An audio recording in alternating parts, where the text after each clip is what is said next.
Okay, welcome back. Today I thought I'm gonna attack this a little bit different. I've filmed now a couple of back workouts and I ain't like super happy about it.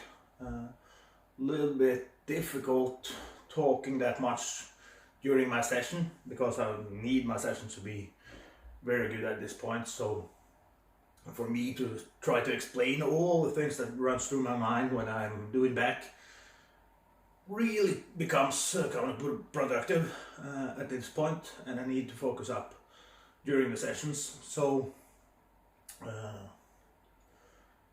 I filmed a little bit a couple of days ago of how I do back. I think I filmed all the movements I'm doing, and instead of just me showing you all the movements and how I do it, we're gonna go through a little bit of information that probably a lot of people need before they understand how I set up my workouts.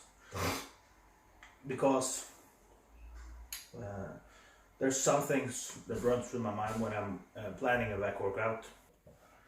So the first thing I think about, without unleashing this whole amount of information all at once, it's what does my back do?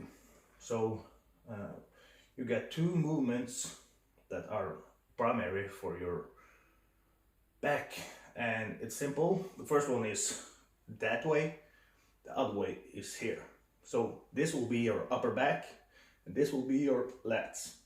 That goes all the way from a pullover until a lat row. So when it comes to upper back, this movement, you usually bend your elbows and you pull. So every angle from here until here, or you straighten your arms probably if you're doing shrugs or something like that, is your upper back.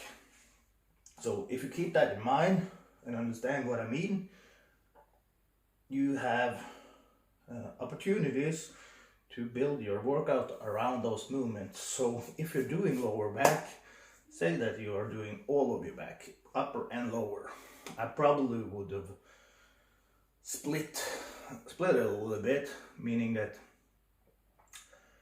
if I'm training lower back, first I probably do a couple of movements to keep the emphasis on the lats, and the movement goes like this. But very rarely do you have opportunity to load your lat in every position at the right weight, meaning that in a stretch position like this, you want a different weight than in a rowing movement.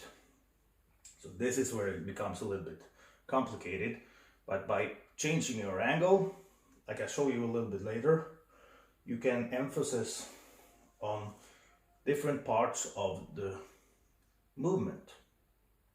For the last couple of years, you have seen everybody trying to do this movement where they're trying to find their lats. And it's gotten to the point where it's really ridiculous in my eyes. Everybody wants to show their coach and their friends and everybody that they can perform one movement, and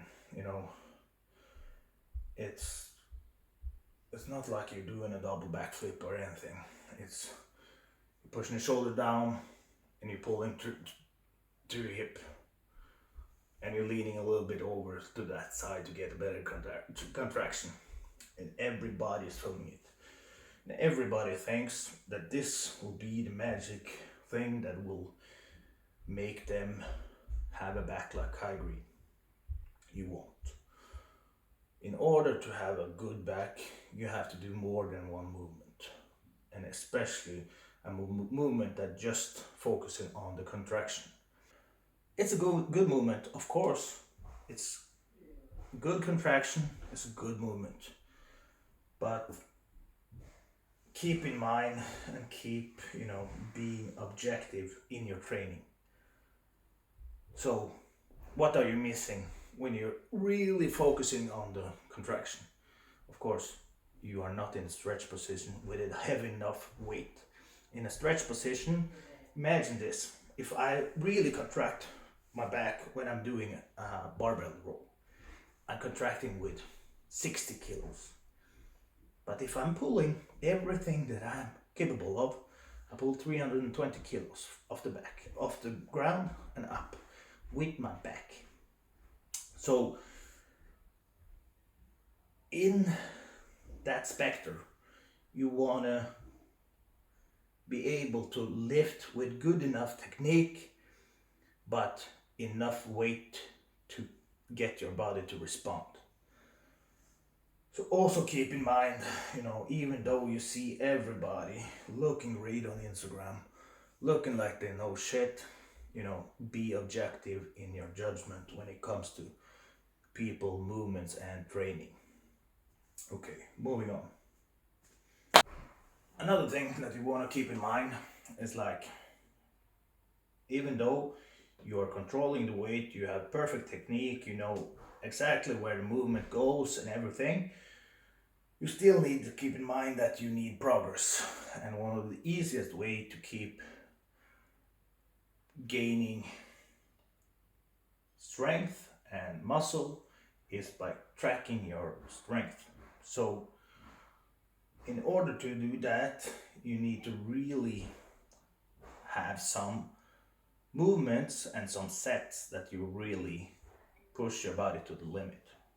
Like you see when I did bench press or when I did squats, I do a program that end up with me ensuring myself that I'm getting stronger. So that's real simple. Same applies to when I train back. So the first two movements when I train back is power movements. And I can show you the first one. It's a chest supported row, and I do not emphasis like crazy on where my elbow goes. I just want to pull through my elbows, not a whole lot with my arms and my hips. So chest support is a little bit small, so my rib cage kind of get fucked the day after. Feels like I'm about to have a heart attack because the pressure is so small that it just hit me in my rib cage. And when you pull 160 170 kilos and it all projects to a small point in your chest, kind of hurts the day after. So keep that in mind if you're doing the stupid shit I do.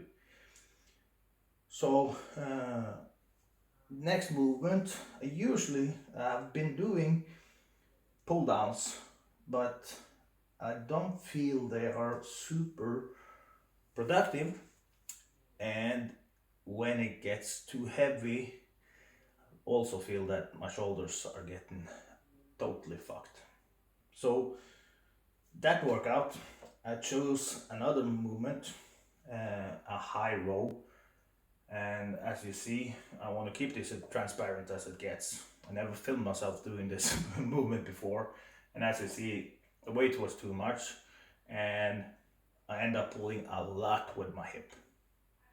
Doesn't mean you don't put an emphasis on your back, because in a stretch position, still 170 kilos with momentum in that stretch position. So it's a lot of weight on the muscle you want to train.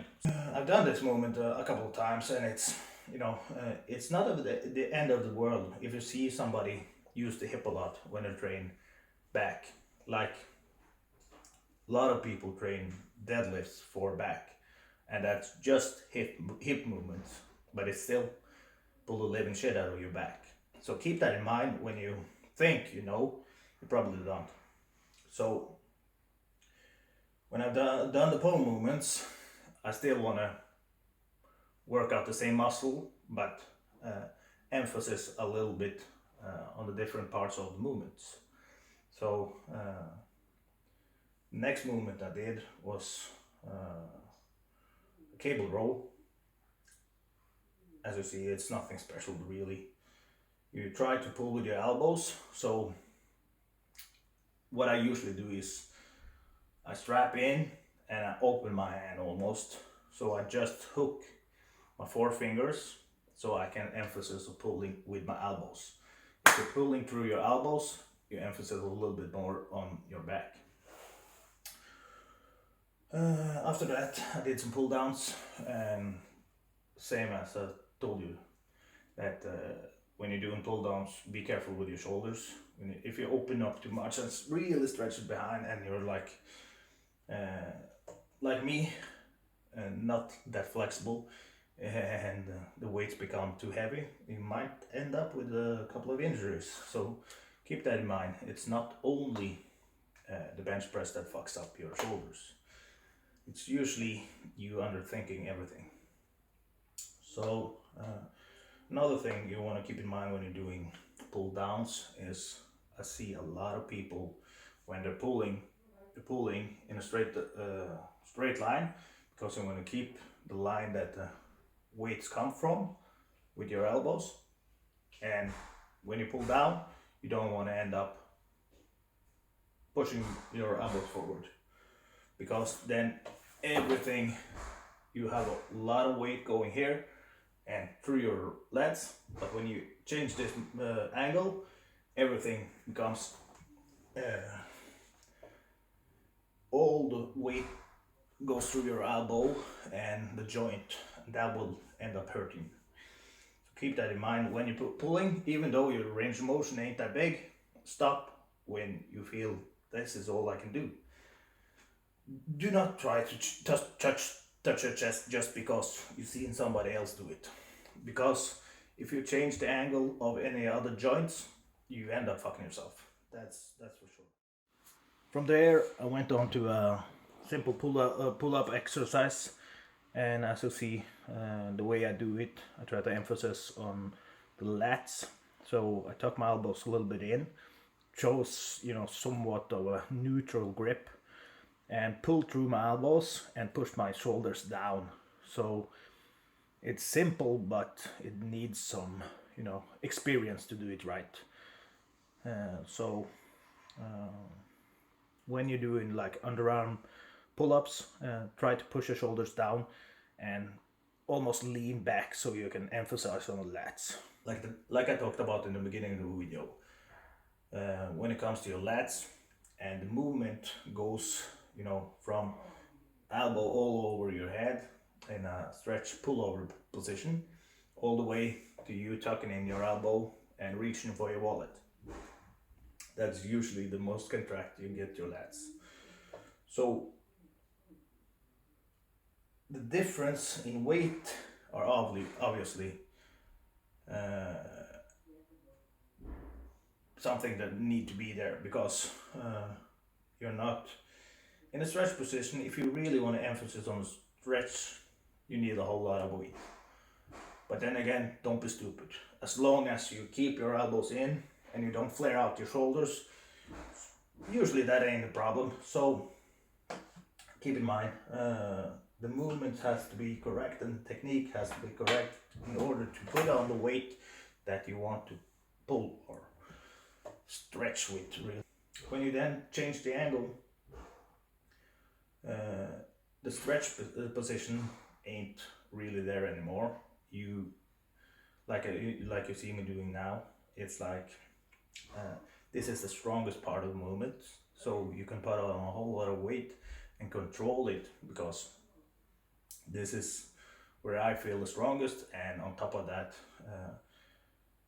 the way my elbows work, meaning that I can pull the weight close to my body, and that again makes me a lot stronger than if I had straight arms. The same movement, just different weight and different angles. And always keep in mind that a longer arm is a whole lot of more weight than if you hold the weight closer to you. Simple physics, everybody should know this. And then the last movement I chose was a low row, which ended up me being in a contracted position. That was my back workout that day.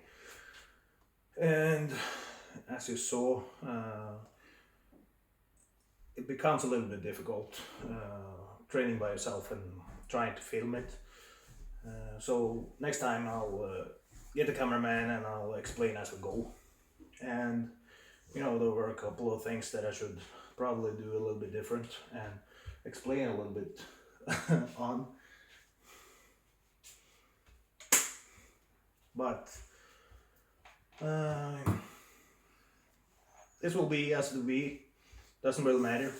This is the project that I'm doing, you know, with YouTube, with the editing, with talking through the training and trying to explain my experience and the way I do things. So I'm just gonna put it out, and that's how it's gonna be.